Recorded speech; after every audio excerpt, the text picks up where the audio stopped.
এখন এখানে যে প্রশ্নটা আসছে যে দুইজনের পক্ষে চারজনকে কিন্তু একসাথে হত্যা করা হয়নি। প্রথমে স্যারকে হত্যা করা হয়েছে, দুজন মিলে হত্যা করেছে। দ্বিতীয়ত ম্যাডাম এসেছেন, ম্যাডামকে একইভাবে হত্যা করা হয়েছে। সর্বশেষ বাচ্চাটাকে হত্যা করা হয়েছে। সুতরাং এটা যে সম্ভব না, এটা আমাদের কাছে মনে হচ্ছে না। তাও তদন্ত শেষ হয়নি। শুনছেন স্যারের কথা, শুনছেন? তদন্ত শেষ হয়নি এখনো, তদন্ত চলতেই থাকবে।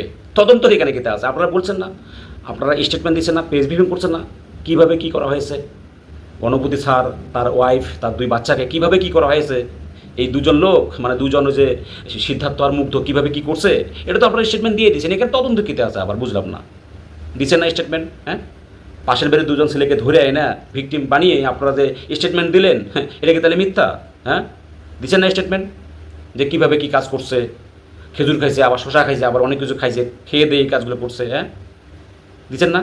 এবার তদন্ত কি চলতে থাকবে সারা জীবন না কীভাবে? ঠিক আছে, সত্যকে মিথ্যা, মিথ্যাকে সত্য দিয়ে কখনো ধামাচাপা দেওয়া যায় না ছাড়, একদিন না একদিন প্রকাশিত হবেই। ঠিক আছে, আজকে আপনাদের উপর চাপ থাকতে পারে, মাথার উপর চাপ থাকতে পারে, ঠিক আছে, কিন্তু এই চাপের কারণে দুটা পরিবারকে, সিদ্ধার্থ আর মুগ্ধের দুটো পরিবার, একটা তো শেষ হয়ে গেছে, পুরো পরিবার শেষ, এই দুটো পরিবারকে নিঃশেষ করে দেওয়া, এটা কিন্তু ঠিক হচ্ছে না। ঠিক আছে, আসল যে অপরাধী তাদেরকে আপনারা নিয়ে আসুন, যাদের সামনে প্রকাশ করুন।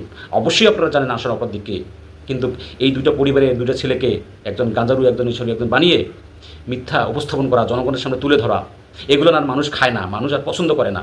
মানুষ বুঝতে পারে কোনটা আসল আর কোনটা নকল। ঠিক আছে, আপনাদের যে স্ক্রিপ্ট যে এত মানে নর্মাল ছিল, নর্মাল যে ছিল, জনগণ বুঝতে পারছে আসল অপরাধীকে, তাকে আপনারা প্রকাশ করুন। ঠিক আছে, তাহলেই জনগণ আপনাদের প্রতি শ্রদ্ধা ভালোবাসা দেখাবে, না হলে আপনাদেরকে কখনো মানুষ ভালোবাসবে না। স্যার, আসল অপরাধীকে নিয়ে আসুন, মানুষের মানুষের ভালোবাসা অর্জন করুন। ঠিক আছে, এগুলো মিথ্যা, মিথ্যা, সম্পূর্ণ মিথ্যা অজুহাত, মিথ্যা নাটক সাজানো বন্ধ করুন। ঠিক আছে, আসল অপরাধীকে তাকে ধরে আনুন, যাদের সামনে প্রকাশ করুন, মানুষের ভালোবাসা আপনারা অর্জন করুন। ঠিক আছে, এই মিথ্যা স্ক্রিপ্ট, দুর্বল স্ক্রিপ্ট দিয়ে মানুষের ইমোশন নিয়ে আর খেলবেন না স্যার।